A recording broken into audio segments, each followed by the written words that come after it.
Recientemente, PricewaterhouseCoopers ha embarcado en una misión para educar e inspirar a mucha de la comunidad arubiana para tomar control de las finanzas mientras motiva a otros de manera de familia y amigos para hacer más cosas.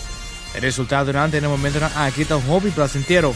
La campaña Earn Your Future es una iniciativa de PwC mundialmente para demostrar su compromiso continuo de la compañía aquí para su género y comunidad.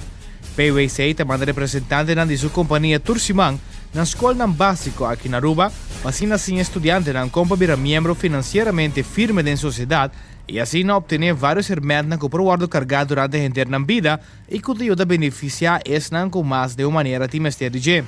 PwC te dicta de una lesson semanal para crear, implementar y balancear un budget.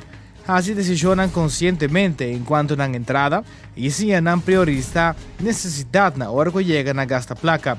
El programa está consistido en un total de 17 escuelas y acaba cubrir una cantidad sustancial de ruta, manera Colegio Fred Bonifacios, Colegio Orubau, Colegio Cristo Rey, Colegio Santa Filomena, Colegio Pastor Kranwinkel, Cacique Macuarima School y también María Regina School.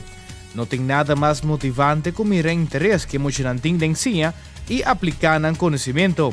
Experiencia es un hobby placentero para PwC, estudiantes y también escuela. Manera, por ejemplo, Shanti, que es un año de edad de colegio Orubau clase esta conta, que awe así over de placa, compa handle y compa budget y así aporte un buen futuro.